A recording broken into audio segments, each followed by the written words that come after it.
Myself, Ben Raza, here with Jason Roslin. We don't take weeks off here at Awesemo.com. We're going to break down the Omega European Masters. That's what we have to work with. It's not the worst thing. It's not the best thing, but we do have golf, so that's a win in my book. Yeah, definitely. And prize pools are at least worthy enough to get attention. $20K up top for the $10 GPP and $10K for the $300 and some other ones there too. So it's really not bad. And then when you add on top, it's actually a pretty good field. Like 25 of the top 100 are here. So not bad. We'll talk about most of them tonight, obviously. And then the golf course, which we'll get into just in a little bit after we give the kind of opening remarks about the Euro Tour. The golf course is great. The golf course it's like nothing we see over here. Obviously, it's in Switzerland. Like Switzerland, that's in the United States. Very, very little places. So anyways, we'll get into all that. I actually like it. It's a nice change of pace. Lock is at 1:40 in the morning, Eastern Standard Time, so about 7:40 over there. So it makes sense. Adds another element to it. If you're a late stayer-upper, you definitely get to see lock and ownerships, or you wake up to it in the morning. So definitely a couple of things to talk about this week. I'm always a fan of Euro. Like you mentioned, it's on early. It's a different feel, different vibe. It's a tough cut right off the bat. We always say this because people don't know. It's 65, not top 70. So you think those five guys don't make a difference? They most certainly do. And I like that brand of golf. I know there's a little, in terms of DFS variance, because we got crazy weather. Even at this place, we have elevation to deal with. We're in the mountains of Switzerland. But at the same time, it is a nice change of pace from what we've seen this year on the tour, which has just been dismantling of courses week after week. Sure has. And you mentioned one thing right off the bat on the European Tour. It's a T65. Last week, it was kind of crazy. There was an amateur that made the cut, so it ended up bringing in a bunch of other guys that were sitting at T66. But they do not count amateurs in that 65. So let's say, two amateurs make it. The top 67 golfers and ties would. Interesting note, it actually brought in, I think it was like 78 golfers ended up making the cut. I don't believe there's an MDF over there. I've never seen it at least, but I don't think so, but it might be. Anyways, hopefully we won't have to worry about that this week. That would just add another element. Also, I think it's important that we mentioned really briefly that although this is a pretty good field, ownership gets super concentrated at the top, and I mean very, very concentrated. So you're going to see guys like, the popular players in the 8,500 range, like Lorenzo Vera, get up to 30 or 40% this week that people like and have good course history, so on and so forth. So it just gets a little chalkier, which means that if you find one of those diamonds in the rough, it's likely that they're going to be under 5% owned just because a lot of people don't know about them. It's true. The other thing with Euro, and it's getting a little better, the stats are they're not as pertinent. So people naturally, they look to course history and they look to recent form a little more. So it just funnels people. Everyone sees the same thing. They tend to look and they say, oh, this guy's played great here 3 straight years and he's coming off of 5th place. A lot of people are going to do that because we don't have putting splits and all these other things that we may look at on a given week. Adds to the game theory. It's just like I said, I know I keep repeating it. It's a different feel in Europe. But you did mention we have a couple guys coming off the FedEx Cup, which is a really quick turnaround and a pretty tough ask for a guy like Rory, who, I know he's the best player in the field. Still like him, but man, that's not the easiest situation to be in. Yeah, probably the best player in the world, to be honest with you. That's right. Yeah, quick little plug on that. If you are looking for a little bit more advanced stats this week, I put out my model, which gives you the strokes gained by field rank. So I took the European Tour and just took their yearly averages. Also, I included in greens and regulation from last week. So the course level data, which means actual tournament data, that's hard to come by. So I can't go in. If someone knows where it is, I'd be glad to add it in. I can't find like strokes gained approach from last week. I just can't find it. However, I got some greens and regulation, so I'll bring up a couple of those stats this week, as that seemed to be really important last year for the guys that were ranked inside of the top 10 in greens and regulation. Their average finish was about 14th in the tournament. So obviously an important stat here, and we'll get into talk about why. So first on Rory, he has a career earnings of just over 60 million, right? So that's almost 20% of his career earnings he just made last week. And now, granted, throw on endorsements, right? Throw on say another 60, 80, 100 million. It's still almost 10% of his net worth jumped up on last week. I don't care who you are. If 10% of your net worth goes up in a day, whether you're Jeff Bezos or you're Rory McIlroy or you're Jason Roslin, you're going to be damn happy. Yeah, good day. There was some celebrating going on. There's no doubt. And it's just the culmination of a season for Rory that could have had a few more wins, but the consistency was there. I think it was some validation, not to just avenge Memphis against Brooks, but just in general to kind of close one. It would have been pretty disappointing to see him falter again. And like you said, when you were winning $15 million, even if you've got $150 million, I have a feeling that's moving the needle just a bit. So now he comes here, there's some sponsor duties from him. In this course, we've kind of been jumping around a little bit, but it's a par 70. It's way in the mountains, though, so it's going to play very short. It's only about 6,800 yards normally, but it'll play less than that.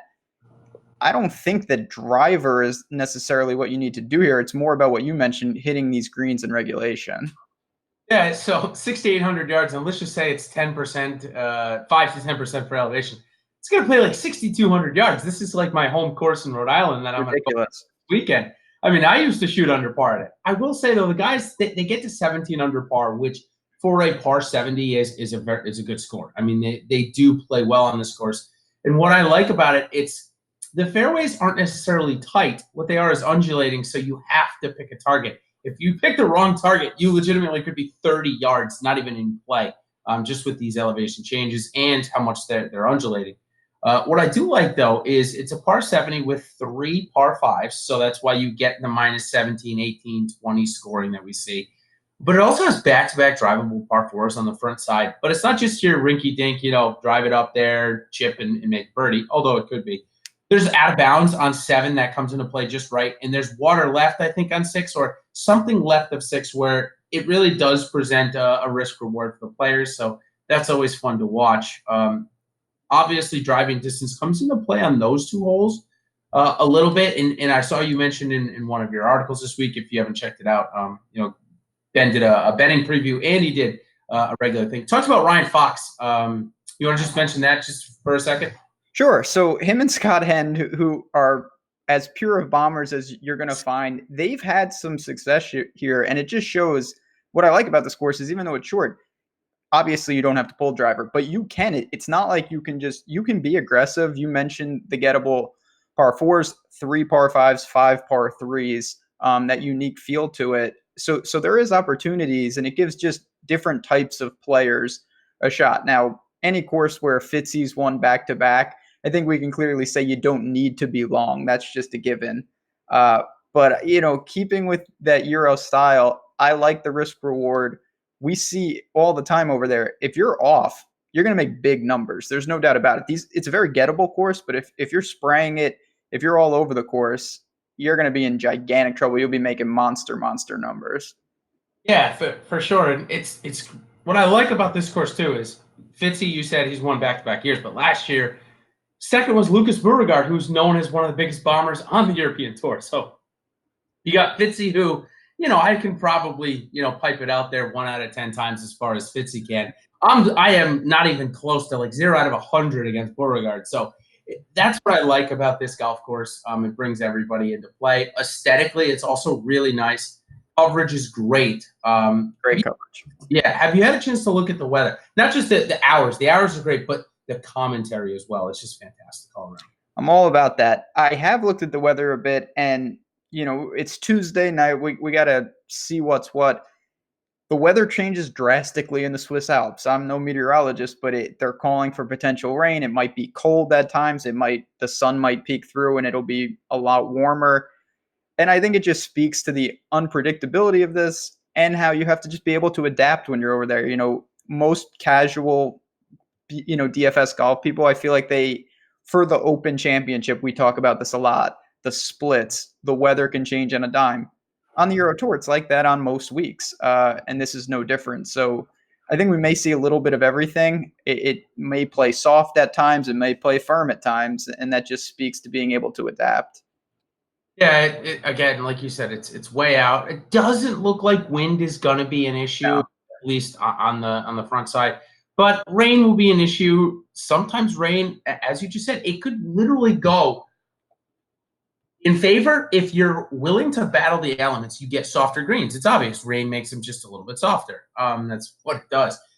However, if you don't like to take off your glove and take the umbrella and do all that stuff, yeah, it can get in your head, and it's likely to rain most of the day. It looks like on Thursday, or at least most of the afternoon, for some period of time. So yeah, I'm not really too focused on weather at this point. If there was some wind to deal with, maybe I would, but wind is the only thing that really makes me nervous. For these guys, yeah, they'll be able to handle it. If you're building enough teams, I certainly think on a macro level, Euro always lends itself to a little more tee time stacking, just because A, you only have 65 guys getting through the cut, and B, the weather does change seemingly hourly. But we can jump into it if you want. We got a couple names that most people, and then we're just going to get straight creative player because that's what the Euro Tour is. Yeah, But sure is. I assume that you haven't built yet or anything like that. But I think the first question you have to ask yourself is, what do you want to do with Rory? Yeah, so I think on both sides, as betting becomes more prevalent, I guess, for me in this time, because I think that fields are a little easier to peg. I like doubling up with the fall circuit when the fall circuit comes out. So I'll maybe talk just a little bit more betting than we normally do. Sure. But the reason why I want to talk about Rory is because I think I'm going to take the notion that if he was sponsored by Rolex, he would be sitting on his couch in Windermere, Florida, or wherever he is, likely playing Fortnite or whatever game he plays, or hanging out with his wife, enjoying his 15 million, sipping on Dom Perignon if he wants to, or whatever his choice of Cristal or whatever. So that does make me nervous when you got a guy like Fitzpatrick who should have won last week, probably is a little hungry to do it, is back-to-back defending champions, and he's plus 160 on the betting board. I think it's a good bet there, and you're getting a 600 salary savings on DK. So I'm having a hard time playing Rory this week, just given that narrative. Interesting. I do see some merit to shorting him in the betting market. I actually like him more on DraftKings than I do in the betting market. I think he's unbettable. Certainly in an outright, that price is ridiculous. I know he's the best player, but I saw him around 4-1 to win the tournament. That's ridiculous. But it's a blend. Normally, if this was a different situation, because I 100% agree with you, I would possibly just lock Rory if he was coming in, say, off a week off, and he was really, if it's set up a little better, I would love it, because the 12,000 doesn't, him to Fitzy is usually 4,000 difference, not 5. So having said that, I'm going to have some Rory, but I also will look to these next guys. EVR finally closed for a change. The guy's winning every Saturday, never wins. He won last week. And then you've got your boy, Tommy Fleetwood, who also is on a quick turnaround, but he did not win the FedEx Cup. No, and Tommy he's been, I'll say, kind of underwhelming for a little while now. And he had a good stretch. Granted, I know he came in second at the Open, right? And most weeks he probably would had a winning score. Shane Lowry was just ridiculous. Then he had that fourth place at the WGC, and then it's been good finishes, but not great. 43rd, 11th, 13. He's obviously coming here against a weaker field. He doesn't have a win in quite a while. In fact, I don't know if he's had a win since the beginning of the season. It's not a bad spot, especially if you go look at when they've played together in the same tournament, Fleetwood against Fitzpatrick. I don't think Fitzpatrick's been priced more than Fleetwood all year. No. So that's interesting. I think, why not for this course? If you look at past champions and past guys that played well, Danny Willett, before he got hurt, had a stretch of 3 years in a row where he had top 10s. Probably Fleetwood, in my opinion, is a better version of Danny Willett, but Danny Willett's a Masters champion, so how can I really say that, right? But I just feel like the skill set on Tommy Fleetwood is better than Danny Willett, but it's similar, right? They drive it relatively far and relatively accurate. They're good with their long irons. They're average putters and pretty good around the green. So with that, I do like Tommy Fleetwood at 10-9. Matt Wallace has taken a long break. There's a video of his swing that was put out by one of the guys from golf.com last week that actually looked like he was pretty good. Again, this is just a video, but it was getting himself back on plane. 10,200. Are you more apt to play him or Alex Noren at 9-9 this week? Dear God. Yeah, it's not good, but I have to say Noren. And this speaks to this course. I do think there's something to playing it a lot. We've seen multiple guys win multiple times. Noren is the other one, has a pair of wins here. Bad season for him. I think we all saw him trying to get into the top 125, was unable to do it.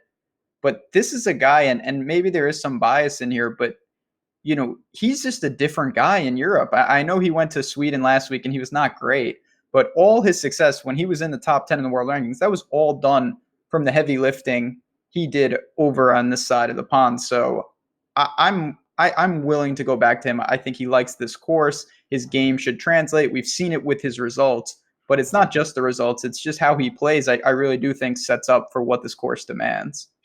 So I shot 2 over on the first day. I did play Euro, knowing that we'd be playing this week so that I could kind of pay attention. Shot 2 over on the first day, and then came back and shot 10 under the last 3 days. All good scores.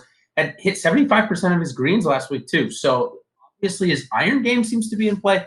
Again, greens in regulation. I don't want to get myself into trouble here or debates with stat people, because that's not what I'm here for. This is just legitimately the only stat that I have. If I had strokes gained approach from last week, that's what I'd be talking about. But because I don't, I'm going to greens and regulation. It's the only tell that I could say to Ben, okay, Ben, he hit 75% of his greens. We can kind of glean from that his irons are at least good enough for him to be hitting that. And we know his short game is very good, at least in Europe. It's all about the putting for him. The putting has had a terrible year on both tours. He's ranked 123rd on the Euro in this field. And was somewhere in the 150 range on the PGA Tour. So, yeah, 40th last week, 10 under in the last 3 rounds. It does at least interest me. If he had a 3 under first round, he climbs into the top 15 of the event. So, not bad at 9-9, to be honest with you. No. I mean, there's a handful of guys as we work down a little. We've got it's going to be interesting when you look. There's a ton of people, and you alluded to this with Wallace, that are on a massive break and then maybe resumed. Maybe they haven't, or they came back for the Scandinavian Masters last week. And then we have guys like Sergio and Sabatini who are playing over in America. Sergio, he was not able to play because he didn't make it. Sab's had a good year, no doubt about it. Do you think maybe Sergio dominated this course? It was over a decade ago, but my God, his finishes here. I have it right here. So Sergio was a winner here. He came his last 4, 3rd, 1st, 4th, and 6th. Now that's very dated, but at the same time, it definitely speaks to him liking this course.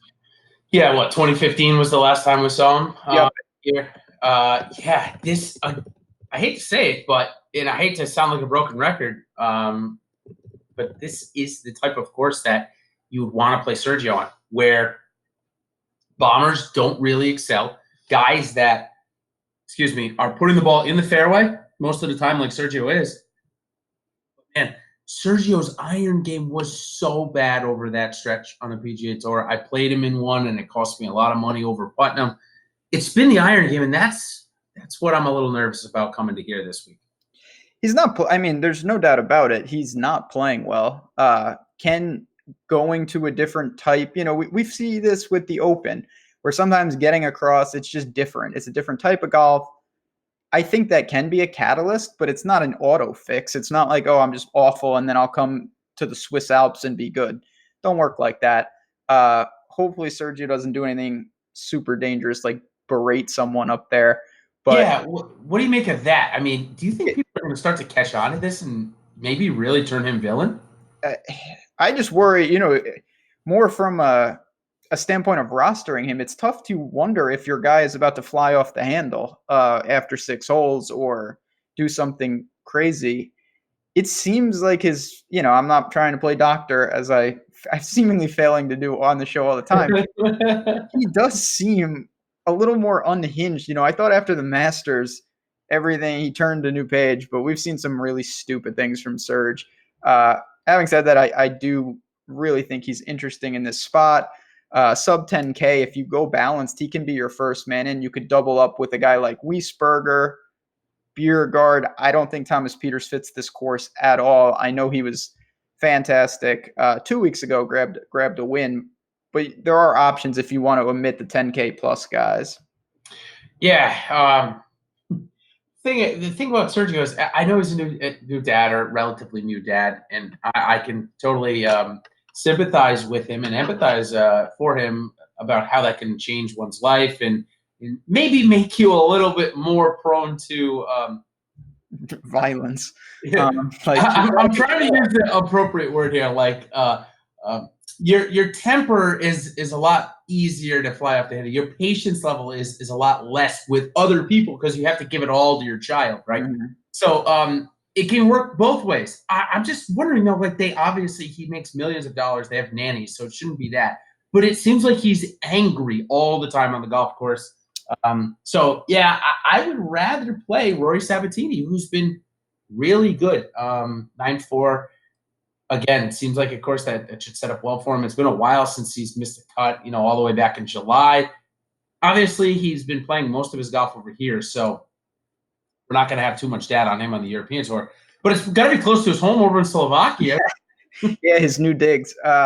No course history for him. I worry a little about that. Just, we saw this at WGC Mexico. Guys with Chapultepec, they had some trouble. Like you said, is it 5%? Is it 10%? But there's no denying that A, this is a course that Rory Sabatini should set up well the way he's playing, and B, the form is great, unlike Sergio. So throw him in the mix. But now we get to the real part of the show. We can mention my man, the Juice Man, Juice Loughton, not playing fantastic. Another guy that took some time off, came back last week, 29th, played this course a lot with not a ton of success, but that is one where I separate course history because knowing how he plays, he should be fine. He keeps it in, he gains strokes off the tee without being long. Very good iron player. One of the worst putters I've ever seen, but that's all right. We can forgive him for that.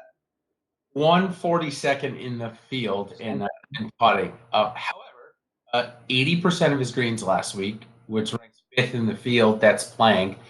He was my first cash game play, and this week my Make the Cut article is free. Come on and check it out. And he's the first guy in it for reasons you just said. He's a guy that I believe you can count on. And if we can get one good putting day on Thursday, Friday, he'll be there on Saturday. And that's all we need. His iron game is so good. His off the tee game is so good that if you catch 2 good putting days, he's in the top 15. You catch 3 good putting days, he's in the top 10. If he puts well the whole tournament, he could win. You can't say that about everybody, right? We certainly can't say that about Jordan Spieth. We can't say that about Brian Harman. Some of these guys, I still work Jordan Spieth into a show. Was happy about that. Anyways, I think you pretty much agree with me there on Juice. We just need one day for the most part of good putting. We've seen him be just fine being, like Benyon. We saw Benyon for months make cuts, come in like 30th and lose 5 strokes putting. It's not what we wanted. And then we saw him fix the putter a little, and he should have won when Poston won, wherever that was. And that's what can happen with these guys. So I will go to someone, as you mentioned, this guy hits more greens than anyone. He's always above average in that category. He's a very good ball striker. He's not the longest guy out there, and he doesn't need to be this week.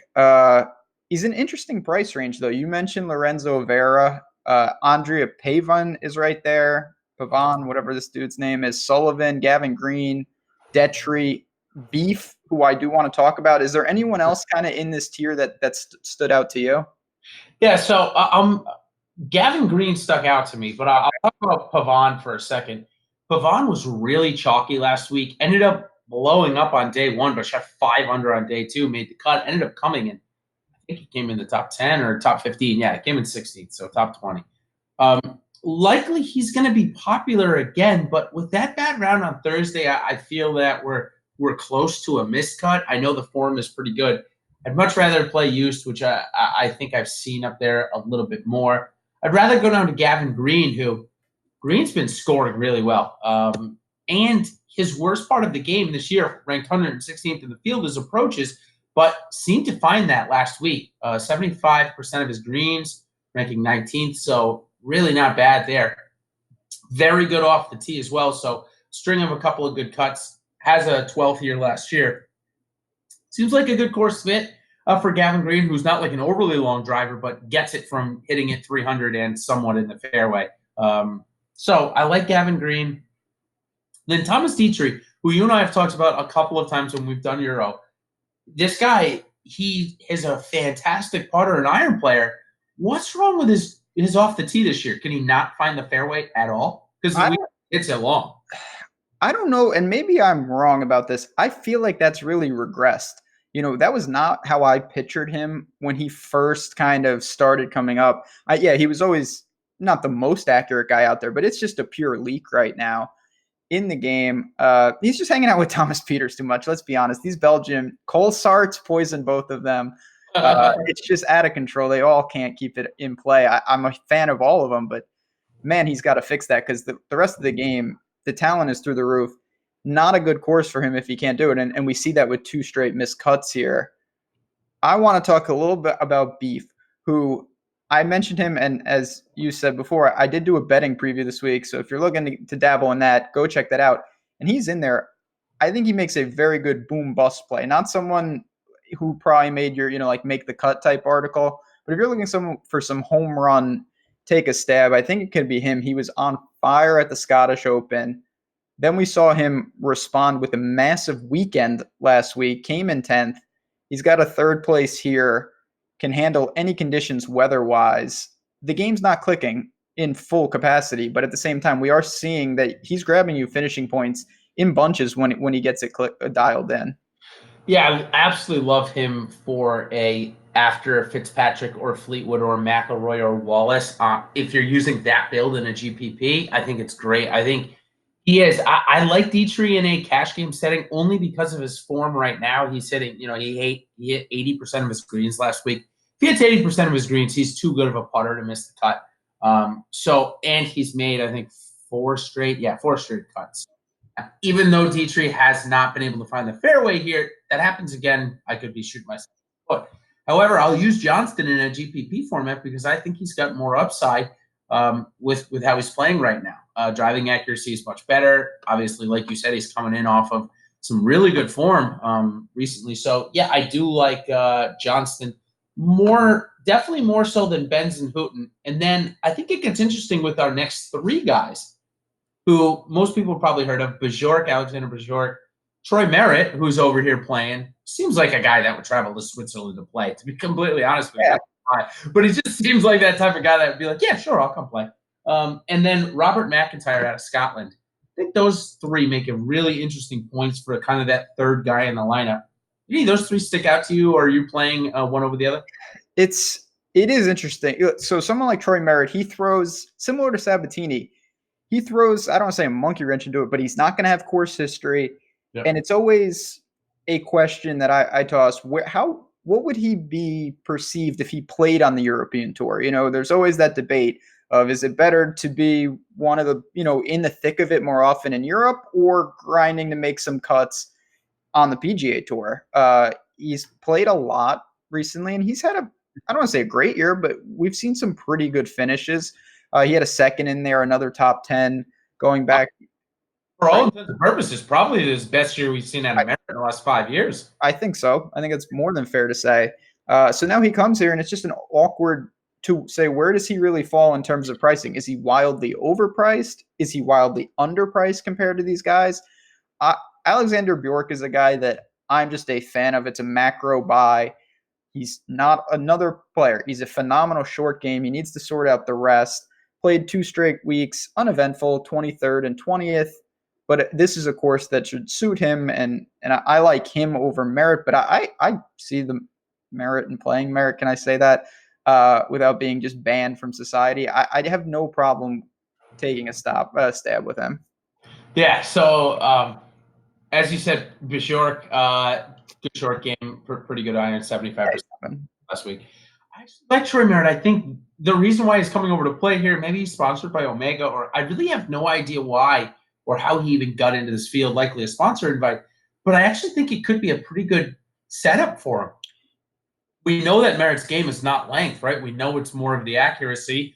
His irons were fire over the stretch on that PGA Tour. So I think I'm interested in definitely Bjork and Merritt, almost as the 3-4, if you can buy into a couple of guys that I'll mention down at the bottom. There's one guy that We haven't seen it in a couple of weeks, but he's won twice on the European Tour. He's a 22-year-old Italian, or it might be even 21-year-old. Italian, not Italian. Jeez, I'm going to get no respect. no respect. Anyway. Do you think that Merritt will garner inflated ownership just because casual people, when they're scrolling, I don't know this guy. Oh, Troy Merritt. I've seen his name. Oh yeah, 7,900. I think so. I think that means for somebody like Troy Merritt at 7,900 in a PGA Tour field, maybe gets 8, maybe something like that. I think you're going to probably see double or triple that. I don't know if that really makes me nervous to fade him. It probably does make me nervous to fade him because that type of chalk at 7,900 makes me nervous if I don't have any of. That's something that can really kill it if he comes in the top 10. So that's something where I may look to. Again, there's not many people that do ownership out here, but it's very tough. Yeah, I don't know that I'm willing to press a 50% button on Troy Merritt this week, but I may get into the 25 or 30% range, and he probably fits a couple of builds for me in a higher dollar as well. I'm in a similar boat. Even with Lorenzo Vera, who Chad is talking about, he's going to be popular from my vantage point. Do I know that for sure? No, but he seems to have what I would perceive 3 straight really good results here. People know him. He's on a long break, 5-6 weeks off, but I have a feeling he garners ownership. I'm not going to completely fade him, but I don't know if I can get leverage like I want to. I think in Euro, it's a very fine line because we're talking about you get 6 of 6 through. You can truly say almost always you've done your job. Like it's so hard to do. I think I had 2. One was in like 100th and one was in 200th in the $8 last week, and they both finished inside the top 50. You move up so fast. There's just nobody that ends up getting it. So Lorenzo Vera, I'm not going to say I'm a full fade, but if he comes in at 30, I'm going to be well under that. I do like the guys.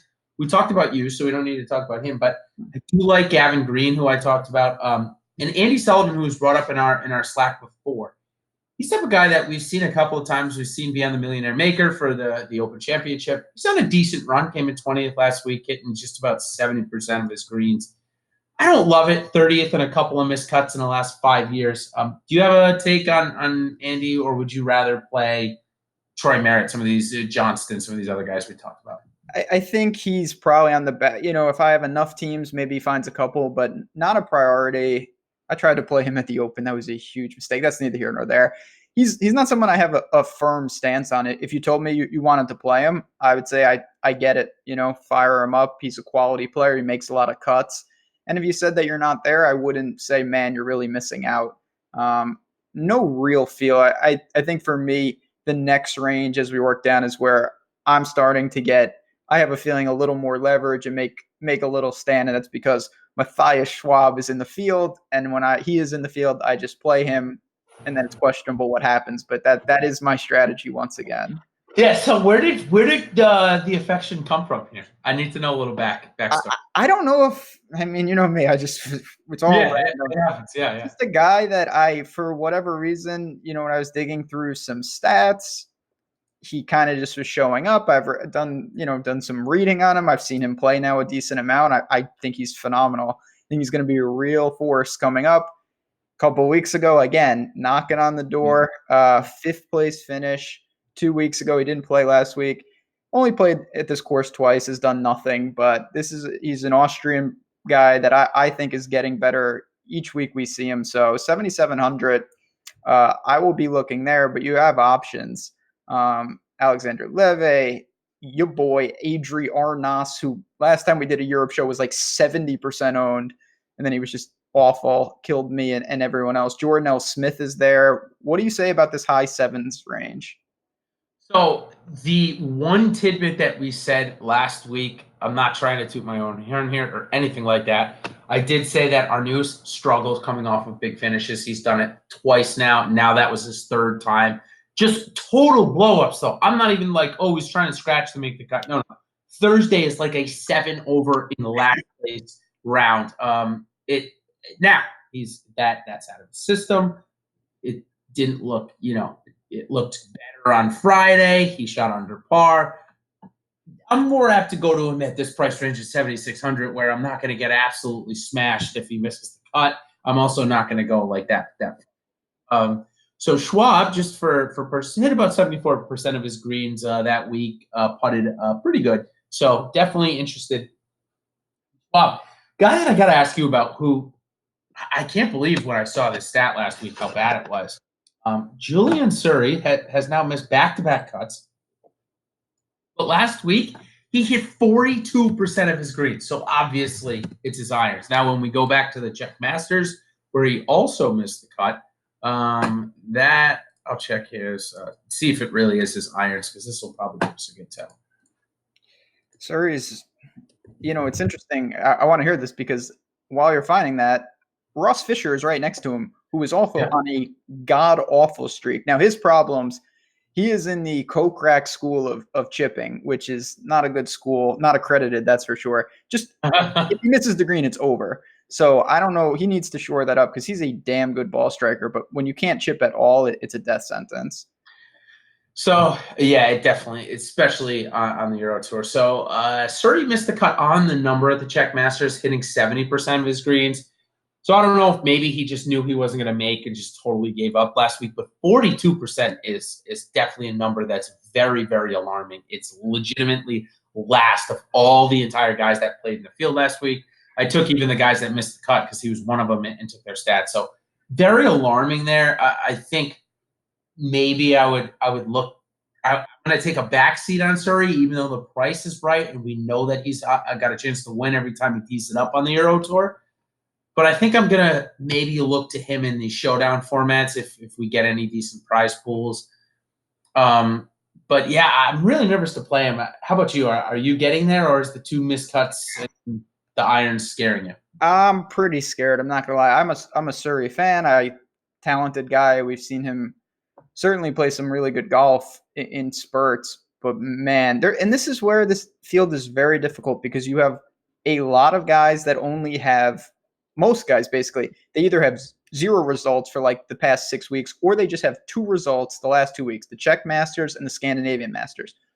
And it's very difficult to be like, oh, they're back or they're broken. So you're really inferring it. And Surrey is one of those. Fabrizio Zanotti has no results. He has not played in a long time. He's played this course a ton. I like him as a player, and I think his skill set fits. Him and Aaron Rye, who's another guy that in this range, I'm just kind of throwing out some names, but I think those are the type of players, if I'm forced to go, that I would have actually above Surrey, even though I think he's the best of the 3, as a long-term play. We're talking about Dynasty League rankings. We'd likely have Surrey there in a heartbeat. So let's go back to Ross Fisher for a second. He's the worst ranked putter in the field. What is going on with him? Because he's actually ranked first in approaches in the field. What is going? If I remember correctly, he shot like 500 on Thursday. One of these missed cuts was in it was a Keegan scenario. It was very close to Keegan where he ended up missing the cut on Friday. What's going on? Ross Fisher is a guy we've seen at WGCs hang around for a bit, and he is just at the point where he has parts of his game that are not just they're so weak that it's like I said, it's a death sentence. If he can fix that, the short game in particular, he can get back because you just mentioned when you're first in a field and approach, you should be pretty good. You should be making cuts. But he hasn't made a cut in a very long time. I know he hasn't played maybe the 6-7 weeks off. He's retooled and he's ready to go. It's a big ask for me. I'm actually shorting him in the betting market. I don't, a couple head-to-heads, I actually bet against him because I don't see much. And then to add insult to injury, the last 5 times he's played here, he's got 3 missed cuts, a 59th and a 58th. So that's not exactly screaming this is the right fit for him. Yeah, the guy that's priced right near him, coming off a 20th place last week, and back-to-back top 10s here and this is a good one, Ashan Wu. And the reason why I say it's a good one is because a lot of sites, if you look up stats, he's actually Wu Ashan. But it's Ashan Wu, I believe is what he goes by, unless somebody wants to correct me. Well, I can't correct. I have no idea. But his name is Did he pop for you? Yeah. Yeah. I get why people are looking to him. Last 2 years, 9th and 6th at this course, 20th last week. And again, this is that this is where ownership is dictated by what we can see. He's the type of name on a normal PGA week, I would not probably be funneled to him. You know what I mean? And this week I'm like, oh my God, he's got the course history. He's got the form. Wu Washan, Asham, whatever this guy's name is. He's a player, and he's a very talented guy out of China. I have a feeling he'll be pretty popular. Yeah, I think he's a first-round leader candidate from last year. If memory serves me correct, it actually might not be the same week. I think it's 2 weeks before. Regardless, we're focused on it again, just like we were last year. Dropping in that range, the guy that I wrote up as well this week, that is I can't call him the Ches Reavie of the European Tour because it's not quite that. But Matthew Southgate is a total form golfer. I mean, he will miss 4 cuts in a row, and then he'll make 4 cuts in a row with top 10s. Really good with his irons last week. Hit 80% of his greens. Struggled a little bit with a putter, but still top 10.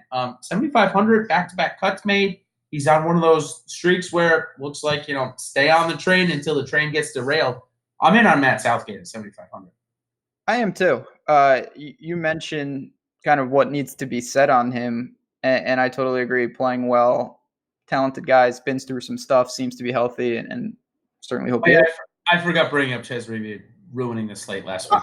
Thank you for bringing that up, because if you go back to our show, I mentioned that I built 150 teams and I used 29 golfers, and who I did not use would be Ches Reavie, and that is why he made the first hole-in-one ever on the 9th hole, only to have Xander follow suit, which is just typical.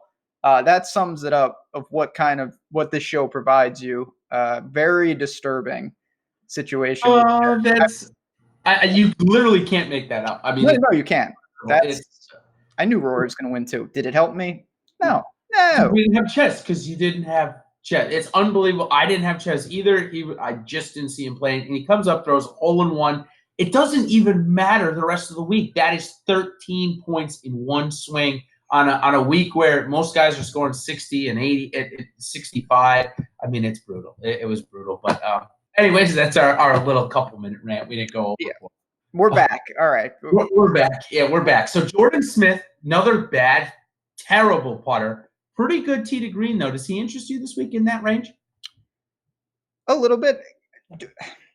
He's someone that I'm torn about. Do you have, not to pass it right back to you, but do you have, because this is in Euro where you get a lot of guys that you're kind of like, I see it a little. Is he someone that you could make a case for?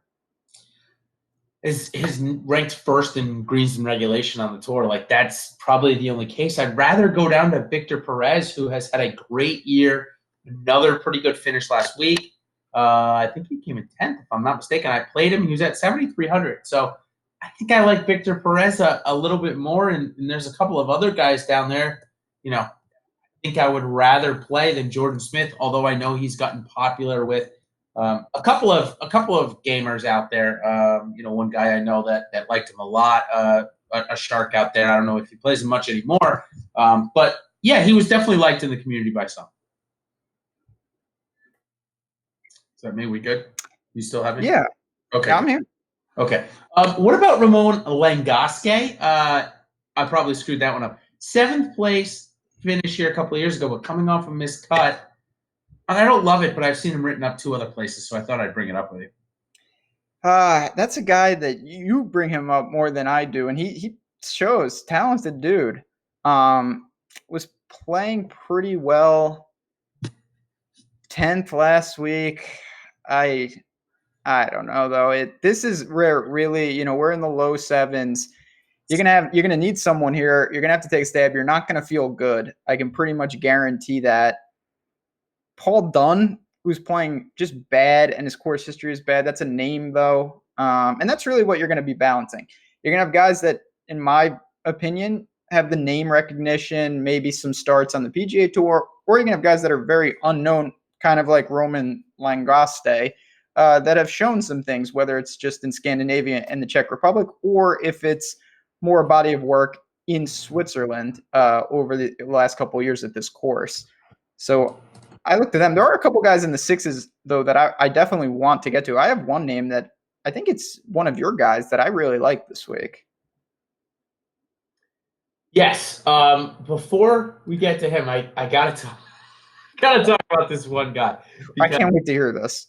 Because his brother is a guy that you just cannot stand. So I'm interested to see if you're going to play Eduardo Oh, God. this week. I'll give you my case for him. So he missed the cut last week, but he was the worst putter. He hit 81% of his greens in the first 2 days. 81%. How the hell did he miss the cut? Bad putting. So his putter is really streaky. 2 weeks ago, he had the lead at the tournament, the Czech Masters, only to fall back. Obviously, I think he fell way back, right? 14. So I'm interested. He's got a 13th place here a couple of years ago. Bunch of other kind of like 50ths and stuff. If he hits 81% of his greens over the first 2 days, he's got to make the cut this week. Yeah, that guy, just like his brother, I'm sure he'll luck box his way into some absurd finish.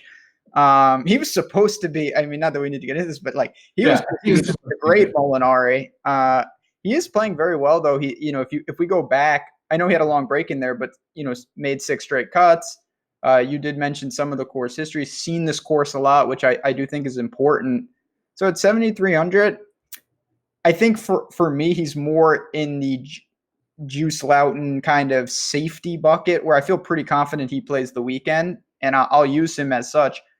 Don't know if I see a massive upside. There's some guys that you already mentioned that I think are more boom bust in the same price range. And there's just some real sickos as we work down, which I'm kind of excited to do. I don't want to get too egregious. Hey, Yeah. Jocko was here. I forgot about that guy. My God. Yeah. How about Benjamin Hebert and Jason Scrivener before we drop down? Two names that actually pop in my model, and looks like our buddy Coolers just asked us about as well. Yeah, he just dropped some real crazy people. Yep. There's a guy on that list. I actually don't know who it is. I say that all the time on the show, but I mean it this time. Which one? Who is Si-Hwan Kim? Yeah, Si-Hwan Kim. That's not a thing. No, it can't be. But I'll tell you a little bit about Si-Hwan Schwan. He's a 30-year-old from went to Stanford, looks like. Has had a pretty good year. His name has popped up a couple of times. He's from the USA, so okay. Couldn't, you know what that means. He couldn't make it. He's on a stretch of, looks like, good made cuts. Made cut at the knockout, made cut at the Open. Yeah, I mean, it's okay. I don't hate it at this price. Where are we here? 7,100. I would rather play Migliozzi, who we might talk about, or Sean Crocker, who just withdrew last week. Yeah, that's your guy from last time we did a show. You were all on Sean Crocker for Europe, and he played phenomenal that week. And then Jason Scriver, whatever this dude's name is, he's someone that, again, he's been popular at spots over in Euro. 30th in the Czech, 20th last week. Course history, not good, but he's only had 3 appearances. I'm not going to, just like any course history, it's something to look at, but it's not a pure indicator of what's going to happen. Yeah, and this is the time in the season which, not going to lie, makes me relatively nervous about. We saw Tom Lewis do it 2 weeks ago at the Czech Masters and then go on and make the cut last week. The guys that are in good position in the race to Dubai, which is, I think it's the top 110 is what they do over there. Crocker's in 68th, so he's good. If they're out of the tournament, they either just straight withdraw or they don't care. Julian Surrey was another one. These are weaker fields right now. We're actually going to get into some Rolex events as we come up where the prize pools are a lot bigger for the players, not for us, the gamers, that they don't ever get bigger. This is the biggest we'll see. But like in a couple of weeks at the BMW PGA Championship, that actually could be a really good one, depending on what the PGA comes out with that week. So with that being said, I'm nervous, but I like that he's back at 6,800 because this is the price range that I knocked him on last time. And he's got the talent to be a top echelon European Tour player and to possibly even play on the PGA Tour.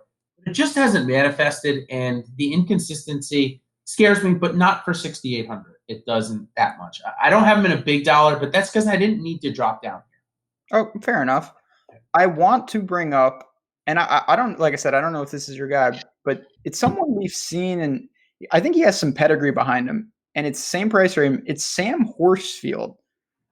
2 straight really solid weeks, and that is, of course, what caught my eye. He's 3rd in Czech, 10th in Scandinavian Masters. Only 1 appearance here, a missed cut. But this is someone we have seen. He was good in the BMW Championship, which is a premier Euro event. He's got some pedigree to him. Do you like the spot for him? He's 6,700, which is cheap. Obviously, could be your last man in. Yeah, he was relatively popular last week at much higher price range, so I'm actually a little nervous about Horsfield being chalky. Okay. Where I think I would rather go to Migliozzi, who I think a lot of people are not going to play because he hasn't played these last 2 weeks. He has no data. He didn't play here last year, I don't think. Nope. He's new on tour. And his worst part has been putting, and he hired a putting coach recently. I just saw on his Instagram not too long ago. So I think I'd rather go there. I think Migliozzi's got some big-time upside. We've seen him win twice already this season.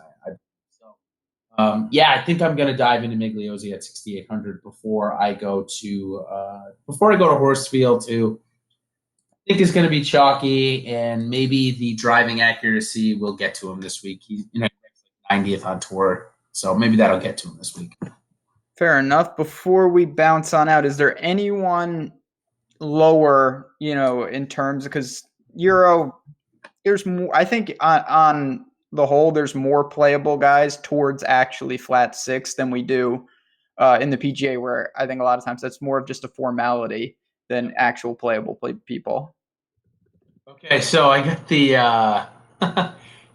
he was the Joaquin Niemann before Joaquin Niemann was Joaquin Niemann. Hugo Leon, a 34-year-old Chilean golfer. He's had some good recent success. He's down at 6,500. Terrible putter, but pretty good with his irons. Came in 18th and 5th 2 weeks ago at the Czech Masters. So maybe that was his pinnacle there. But yeah, it does. It gets very thin. There's one guy that I'll bring up. Hit 81% of his greens last week. So I'm basing off of literally just that. It's the only stat I got on him that looks good. It's this Lorenzo Gagli guy. Know anything about him or have any interest in playing him? What do I know about him? I'm about to know how you spell Gagli because I'm about to try to type it in. Lorenzo Gagli. Okay. No, I don't know anything about this guy. He has no picture on DraftKings, and he's from Italy. Yep. I'm learning on the fly here.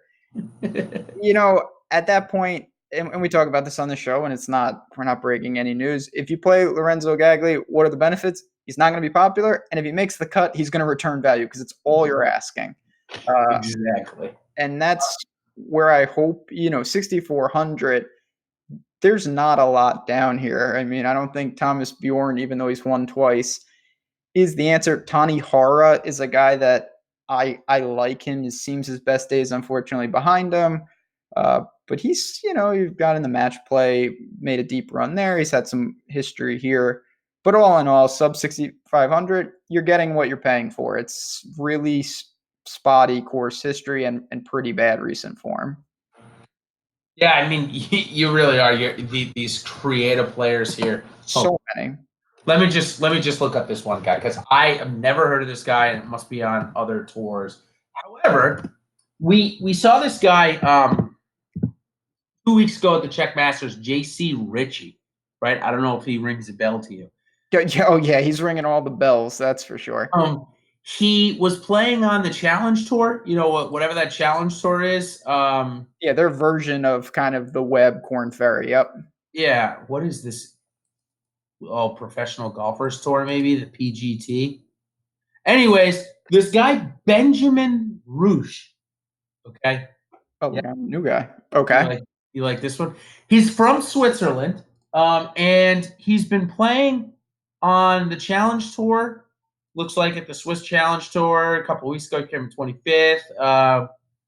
The Challenge Tour, it came 61st. The Emram Bank Open, he came in 10th. Again, This is a creative player. I just saw on my recent forum thing that was like 15, 31, 16, 10, 25. I'm like, I'll take a look. So yeah, I mean, he's from Switzerland, so there's maybe a little narrative play, but he's played each of the last 2 years here. So obviously he must be like the top Swiss ranked golfer in the world or something. I don't know. He's missed a couple of times. So don't get too overexcited about this guy.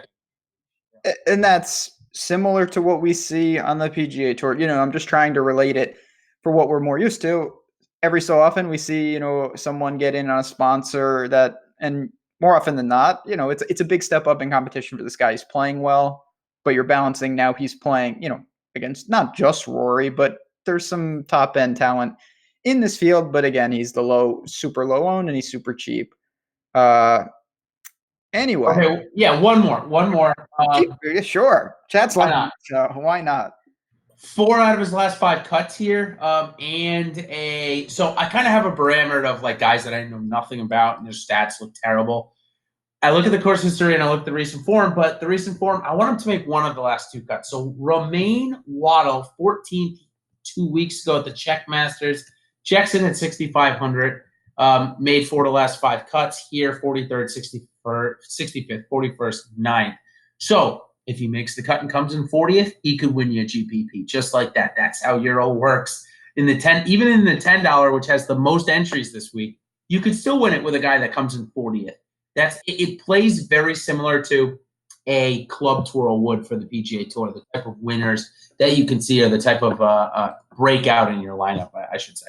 You broke the streak. I've actually heard of the Waddle man. I've played him before. All right, there we go. Shore up the ball striking a little. He's got some talent, a lot of experience, as you talked about.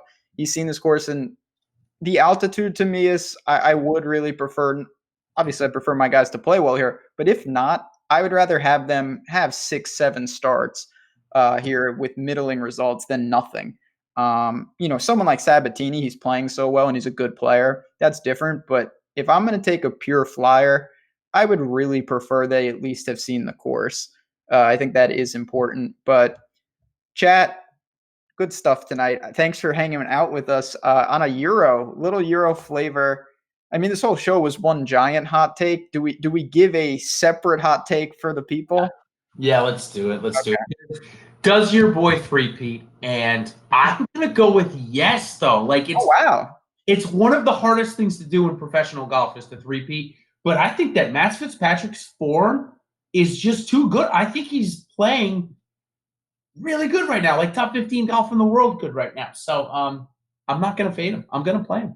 All right. That's a good one. I am going to say that Matthias Schwab continues this top 10 streak. I don't want to call it streak. He did it once, but he's going to do it again here.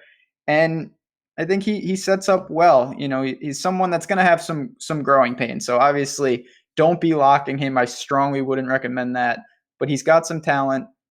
I watched most of the Czech Masters and he was in the thick of it. Fell back a little, similar to Molinari, where he was in it. It was a very high scoring environment and he just couldn't take advantage of the par 5s.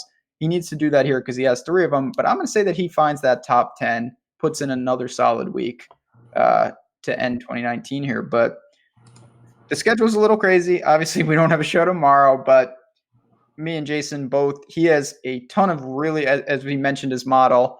Go check that out. I have my articles. Get in chat. I will be holding office hours tomorrow. We'll see if, Jason can hop in as well, have some fun with us. So if you have any questions, jump into Slack. We'd love to have you in there. And then the NFL is coming like a massive storm to consume us all. We have ungodly amounts of content there, so not to worry. Check it out. Hit the like button. Any final thoughts before we bounce on out? Yeah, I'll say that the PGA Tour doesn't come back next week. We've got another good European tour. I'm sure they'll give us pretty good prizes. Xander Schauffele is the headliner next week in Germany. It's basically the Germany Open, but they call it the Porsche Open. But it would be nice to see Xander. A couple of other familiar faces, Martin Keimer and alike. After that, though, we've got the PGA Tour back in for the Greenbrier. So what I'm going to do tomorrow on my flight up north is I'll be working on the web.com preview for the regular season top 25 guys that are guaranteed a card. Highlight is Scotty Scheffler. If you don't know that name, definitely get used to it. You will see it near the top of the leaderboards probably in the next 6 weeks. So look for that. That'll be some really, really important content coming out for the fall swing. We saw two guys, I believe, from the web.com win in the fall swing last year. So, and then, of course, the following week after the Corn Ferry Tour Finals, I say web.com. I'm sorry to the Corn Ferry people if you're watching this. Don't be sorry. It's Corn Ferry. Their Tour Championship is this week. Victor Hovland has already got a card through this Corn Ferry Finals. I'll write up those 25 guys after they conclude this week, next week. So, still some PGA Tour content, even though we've got a couple of week break coming out, and of course the NFL. So tons going on over here at Awesome One. So true. So on that note, we'll get out of here, but we will see you next week. If we'll do some stuff with the, as you mentioned, with Xander and the web.com. Sorry, Corn Ferry. Those graduates right around the corner for the swing season. So keep your eyes on Twitter. Follow us. Follow Awesome, obviously, for the schedule. We will keep you posted on everything that we're doing. And Chad, as always, hit that like button on the way out. We appreciate it. Let us know if you have any questions, and we will see you all soon. Good luck this week.